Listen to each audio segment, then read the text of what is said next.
Mi prometida desaparecía cada vez que salía con sus amigas y prometía cambiar, pero después de reportarla como desaparecida decidí irme. Necesito sacarme esto del pecho. Mi prometida Erika y yo llevamos 10 años juntos. Tenemos 2 hijos, Marco de 7 años y Gloria de 4. Como cualquier relación larga, hemos tenido nuestros altibajos. Admito que no soy perfecto y nunca lo seré, pero he intentado cambiar mi mentalidad para poder lidiar con las cosas como un adulto maduro. He trabajado en mí mismo, he ido a terapia cuando las cosas se pusieron difíciles entre nosotros, he leído libros sobre comunicación en las relaciones. He hecho todo lo que se supone que debes hacer cuando quieres que una relación funcione a largo plazo. A lo largo de estos 10 años, Erika ha salido de noche con sus amigas. Nada raro en eso. Todo el mundo necesita tiempo para sí mismo, tiempo con amigos, tiempo para desconectarse de la rutina familiar. Yo nunca he tenido problema con eso. De hecho, siempre la he animado a salir y pasar tiempo con sus amigas porque creo que es saludable para ella y para nuestra relación. Me dice a dónde va, que solo va a tomar un par de copas y que estará en casa a una hora determinada. Suele decir algo como, voy a estar en casa a las 11, o a medianoche a más tardar. Yo siempre le digo que está bien,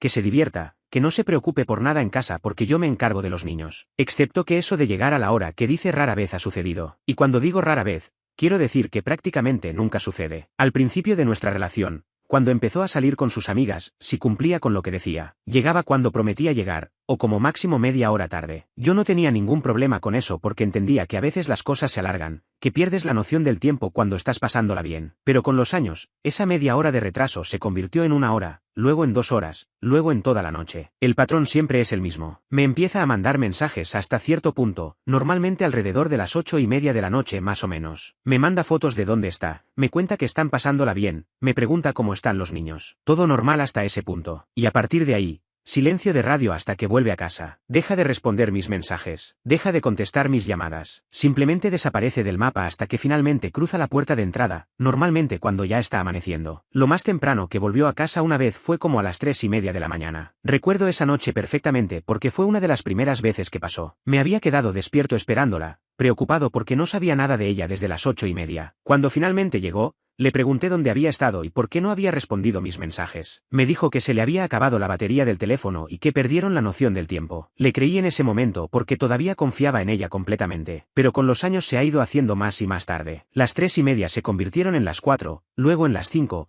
hasta que las 6 de la mañana o las 6:30 era la hora habitual de llegada. Y no estoy exagerando cuando digo habitual. Esto pasa aproximadamente 4 o 5 veces al año, y ha estado pasando durante casi toda nuestra relación. Hagan las cuentas. 10 años. 4 o 5 veces al año. Son más de 40 veces que he pasado por esta misma situación. Después de cada una de estas situaciones, cuando finalmente se despertaba por la mañana o más bien por la tarde porque llegaba tan cansada que dormía hasta las 2 o 3 de la tarde del día siguiente, discutíamos por eso. Y cuando digo que discutíamos, no me refiero a peleas gritadas llenas de drama. Me refiero a conversaciones serias donde yo intentaba explicarle cómo me hacía sentir todo esto. Le explicaba que mi problema no era que saliera con sus amigas. Mi problema no era que se divirtiera. Mi problema era que nunca sé si está bien o no cuando deja de responder mensajes durante 8 horas seguidas. Le explicaba que me preocupo por ella, que cuando dice que va a llegar a las 11 y son las 3 de la mañana y no sé nada de ella, mi mente empieza a ir a lugares oscuros. Empiezo a pensar que tal vez tuvo un accidente, que tal vez alguien le hizo daño, que tal vez está en el hospital y no puede llamarme. Le decía que si planea quedarse fuera más tiempo del que originalmente dijo, que simplemente me avise para que pueda dormir un poco y no estar despierto toda la noche angustiado esperándola. Siempre me daba una respuesta de mierda. Y perdón por el lenguaje,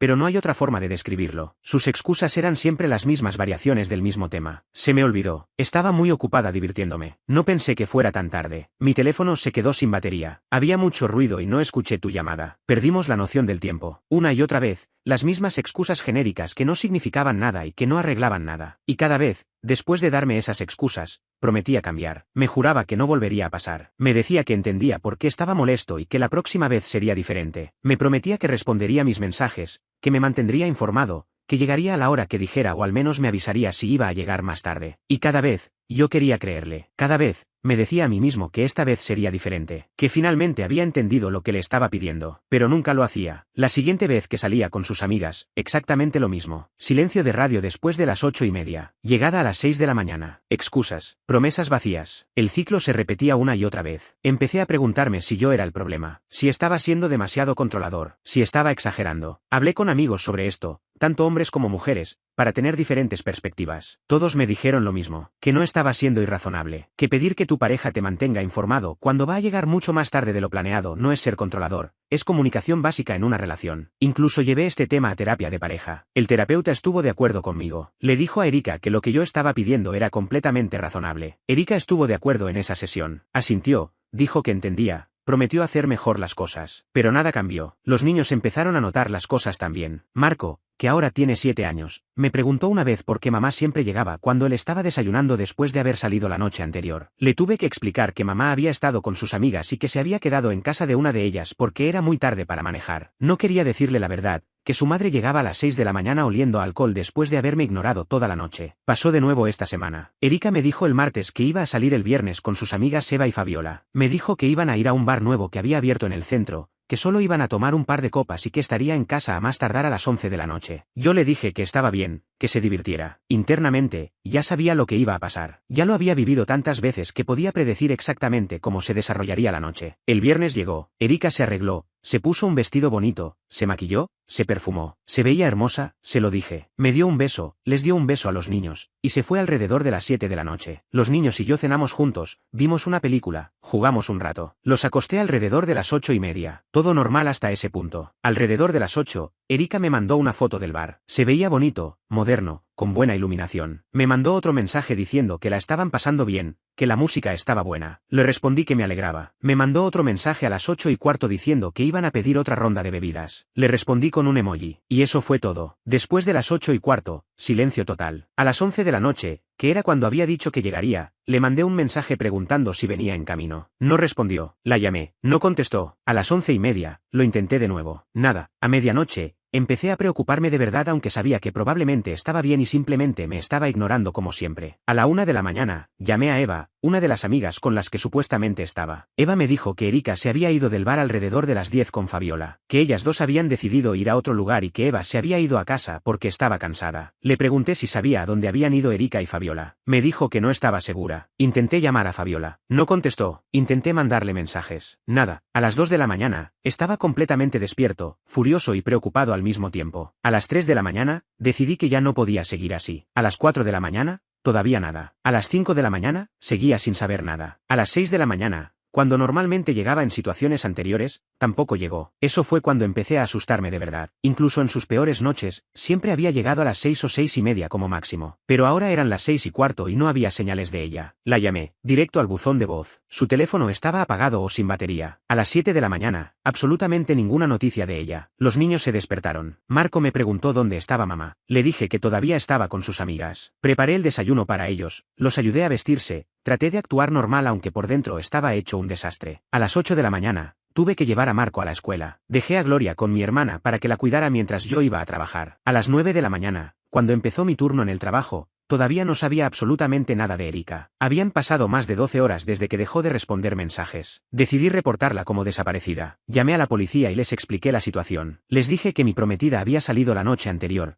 que se suponía que llegaría a las 11 de la noche, que dejó de responder mensajes a las 8:15 y que no había vuelto a casa, que habían pasado más de 12 horas y que su teléfono estaba apagado. El oficial que atendió mi llamada tomó todos mis datos, tomó toda la información sobre Erika, descripción física, que llevaba puesto, con quién estaba, donde fue vista por última vez. Me dijo que harían lo que pudieran para localizarla. Después de colgar con la policía, me sentí un poco mejor. Al menos estaba haciendo algo activo en lugar de solo sentarme y esperar. Pero también me sentía ridículo. Aquí estaba yo, reportando como desaparecida a alguien que probablemente estaba perfectamente bien en algún lugar, simplemente siendo tan irresponsable y desconsiderada como siempre. A las 10 de la mañana, nada. A las 11 de la mañana, nada. A las 12 del mediodía, nada. Estaba en el trabajo tratando de concentrarme en mis tareas, pero mi mente estaba en otro lugar completamente. Luego, de la nada, a las 12:30 del mediodía, mi teléfono sonó. Era Erika. Contesté inmediatamente. Mi primer sentimiento fue de alivio absoluto. Estaba viva. No estaba en una zanja en algún lugar. No estaba en el hospital. No le había pasado nada terrible. Pero ese alivio duró aproximadamente 3 segundos antes de que la furia tomara el control. Me dijo con una voz completamente casual, como si nada fuera de lo normal,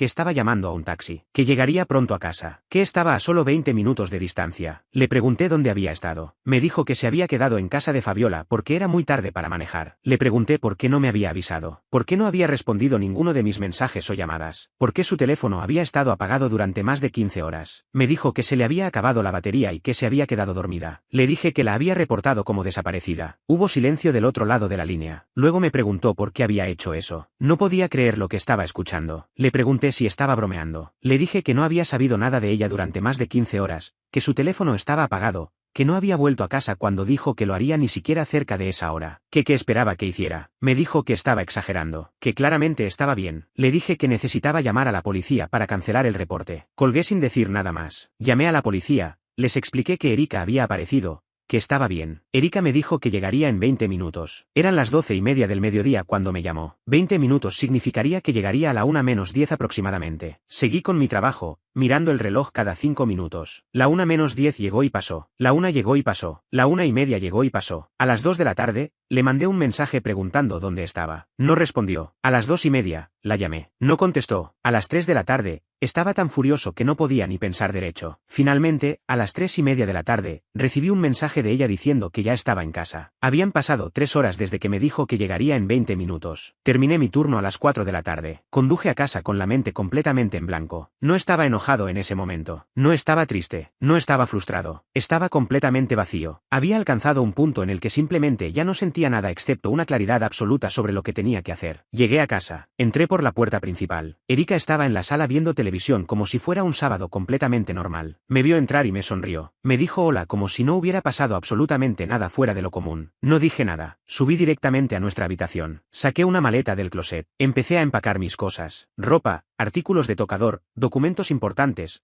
todo lo esencial. Escuché sus pasos subiendo las escaleras. Entró a la habitación y me vio empacando. Me preguntó qué estaba haciendo. Le dije que me iba. Me preguntó por qué. Le dije que ya no podía hacer esto más. Erika empezó a llorar. Empezó a decir que lo sentía, que no volvería a pasar, que había sido un error. Las mismas palabras que había escuchado docenas de veces antes. Pero esta vez no significaban nada para mí. Le dije que ya era demasiado tarde. Me preguntó qué pasaría con los niños. Le dije que hablaríamos sobre eso más adelante con abogados de por medio, que por ahora me los llevaría conmigo. Empezó a gritar que no podía hacer eso, que eran sus hijos también. Le dije que debería haber pensado en eso antes de desaparecer toda la noche. Terminé de empacar mi maleta. Bajé las escaleras. Fui a la habitación de Marco y empecé a empacar algunas de sus cosas. Fui a la habitación de Gloria y hice lo mismo. Erika me seguía por toda la casa llorando, suplicando, prometiendo cambiar, pero yo ya estaba completamente desconectado. Llamé a mi hermana. Le dije que necesitaba quedarme en su casa por un tiempo con los niños. Me dijo que por supuesto, que fuera cuando quisiera. Cargué todas las maletas en el auto. Recogí a Gloria de casa de mi hermana donde la había dejado en la mañana. Recogí a Marco de la casa de un amigo donde había pasado la tarde después de la escuela. Les dije que íbamos a quedarnos con la tía por unos días. Gloria estaba emocionada. Marco me preguntó dónde estaba mamá. Le dije que mamá se quedaría en casa. Manejé a casa de mi hermana. Ella me ayudó a llevar las maletas adentro. Los niños estaban felices de estar ahí porque adoran a su tía y a sus primos. Mi hermana me preguntó qué había pasado. Le conté todo. Me abrazó y me dijo que había hecho lo correcto. Esa noche, después de acostar a los niños, me senté en el cuarto de invitados de mi hermana y realmente procesé lo que había hecho. Había dejado una relación de 10 años. Había dejado a la madre de mis hijos. Y no sentía arrepentimiento. No sentía tristeza. Solo sentía un inmenso alivio. 10 años de nuestras vidas, y se siente como si hubieran sido desperdiciados en muchos sentidos. No quiero arreglar las cosas. No busco consejos sobre cómo salvar la relación. Solo necesitaba escribir esto para procesarlo. Para sacar todo esto de mi pecho. Para dejar ir todo este peso que he estado cargando durante años. ¿Alguno de ustedes ha estado en una situación donde su pareja hace lo mismo una y otra vez sin cambiar nunca? Actualización 1. Ha pasado un mes desde que me fui. Muchos me han preguntado qué pasó después, si Erika y yo hablamos. ¿Qué está pasando con los niños? Los primeros días después de irme fueron extraños. Estaba viviendo en casa de mi hermana con Marco y Gloria. Los niños se adaptaron sorprendentemente bien. Marco me preguntó un par de veces cuándo volveríamos a casa. Le dije que nos quedaríamos con la tía un tiempo más. Gloria estaba feliz jugando con sus primos todo el día. No parecía extrañar mucho a su madre, lo cual me rompió el corazón un poco. Erika me llamó probablemente 50 veces en los primeros 3 días. Le respondí una vez para decirle que estaba bien, que los niños estaban bien, y que hablaríamos cuando yo estuviera listo. Después de eso, dejé de contestar sus llamadas. Me mandó mensajes de texto constantemente. Algunos eran disculpas largas y elaboradas. Otros eran acusaciones de que estaba siendo dramático y exagerando. Otros eran súplicas de que volviera a casa para que pudiéramos hablar. No respondí ninguno. Necesitaba espacio para procesar todo. Alrededor de una semana después de irme, Erika apareció en casa de mi hermana. Mi hermana abrió la puerta y Erika exigió verme. Mi hermana me llamó y me preguntó qué quería que hiciera. Le dije que estaba bien, que hablaría con ella. Salí y nos sentamos en el auto de Erika para tener algo de privacidad. Lo primero que hizo fue llorar. Me dijo que lo sentía muchísimo, que no sabía qué le había pasado esa noche, que había bebido demasiado y perdió el control del tiempo, que su teléfono realmente se había quedado sin batería. Le pregunté por qué, si su teléfono no tenía batería, no me llamó desde el teléfono de Fabiola. Se quedó en silencio. No tenía respuesta para eso. Le pregunté por qué. Cuando finalmente me llamó diciendo que llegaría en 20 minutos, tardó 3 horas en llegar a casa. Me dijo que el taxi tardó más de lo esperado. Le dije que eso no explicaba por qué no me había mandado un mensaje avisándome. De nuevo, silencio. Le dije que el problema no era solo esa noche, que esa noche fue simplemente la gota que colmó el vaso. Le recordé todas las veces anteriores, todas las promesas rotas, todas las conversaciones que habíamos tenido donde ella prometía cambiar y nunca lo hacía. Le dije que había llegado al punto donde ya no podía confiar en ella. Erika me preguntó qué podía hacer para arreglar las cosas. Le dije honestamente que no sabía si había algo que pudiera hacer, que el daño era demasiado profundo. Me preguntó si estaba diciendo que quería terminar la relación. Le dije que sí, que eso era exactamente lo que estaba diciendo. Lloró más, me suplicó que reconsiderara, que pensara en los niños, que pensara en los 10 años que habíamos pasado juntos. Le dije que había pensado en todo eso, que los niños merecían crecer viendo una relación saludable donde ambos padres se respetan mutuamente, y que nuestra relación no era eso. Me preguntó si había conocido a alguien más, si esa era la verdadera razón por la que me estaba yendo. Le dije que no había nadie más, que esto era completamente sobre ella y sus acciones. Finalmente le dije que necesitábamos tener una conversación seria sobre la custodia de los niños y sobre cómo íbamos a dividir todo, que necesitábamos hablar con abogados y hacer esto de la manera correcta. Me preguntó si podíamos intentar terapia de pareja primero. Le recordé que ya habíamos ido a terapia de pareja, que el terapeuta le había dicho exactamente lo mismo que yo le había estado diciendo durante años, y que nada había cambiado después de esas sesiones. Salí del auto. Erika se quedó ahí sentada llorando. Contraté a un abogado después de 2 semanas.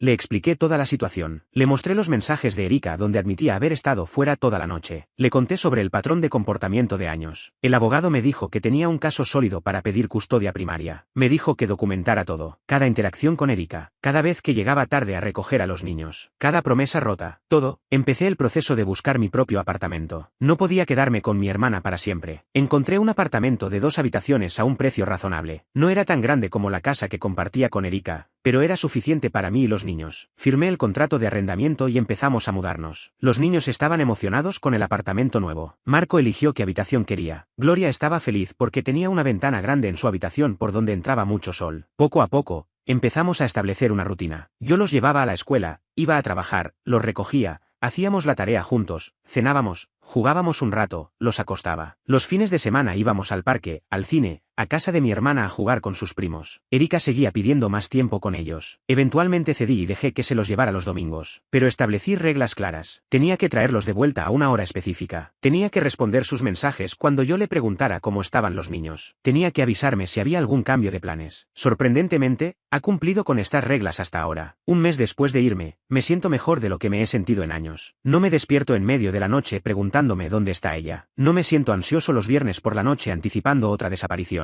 No tengo que tener la misma conversación frustrante una y otra vez. Finalmente tengo paz mental. ¿Han sentido ese alivio cuando finalmente dejan ir algo que los estaba lastimando? Actualización 2. Han pasado 6 meses desde que me fui de casa. Las cosas se han estabilizado bastante. El proceso de divorcio está en marcha. Erika y yo no estamos casados legalmente, pero tenemos que pasar por un proceso similar para determinar la custodia de los niños y dividir los bienes que compartimos. Ha sido estresante, caro y emocionalmente agotador, pero también ha sido necesario. Mi abogado presentó todos los documentos necesarios. Estamos peleando por la custodia primaria de Marco y Gloria. Erika quiere custodia compartida 50-50. Yo estoy pidiendo custodia primaria con ella teniendo derechos de visita. Tuvimos una mediación hace un mes. Fue la primera vez que Erika y yo nos sentamos en la misma habitación desde aquella conversación en su auto. Ella se veía diferente, más delgada, con ojeras. Parte de mí sintió lástima por ella, pero luego recordé todo lo que pasé y esa lástima se desvaneció rápidamente. El mediador nos hizo preguntas a ambos. Nos pidió que propusiéramos un acuerdo que funcionara para los dos. Erika propuso que los niños estuvieran conmigo entre semana y con ella los fines de semana. Le dije que no, que los fines de semana son cuando puedo pasar más tiempo de calidad con ellos. El mediador eventualmente sugirió que ella los tuviera 2 días entre semana y yo los fines de semana y los otros 3 días de la semana. Ninguno de los dos estaba completamente feliz con eso, pero el mediador dijo que era un buen punto de partida. Acordamos intentarlo temporalmente mientras el proceso legal continúa. Hasta ahora, ha funcionado mayormente bien. Erika viene a recoger a los niños los martes y jueves después de la escuela y los trae de vuelta antes de las 8 de la noche. Yo los tengo el resto de la semana incluyendo los fines de semana. Los niños se han adaptado sorprendentemente bien a todo esto. Marco ya no pregunta cuándo volveremos a casa con mamá. Ahora tiene 2 casas y parece estar bien con eso. Gloria es demasiado pequeña para entender completamente lo que está pasando,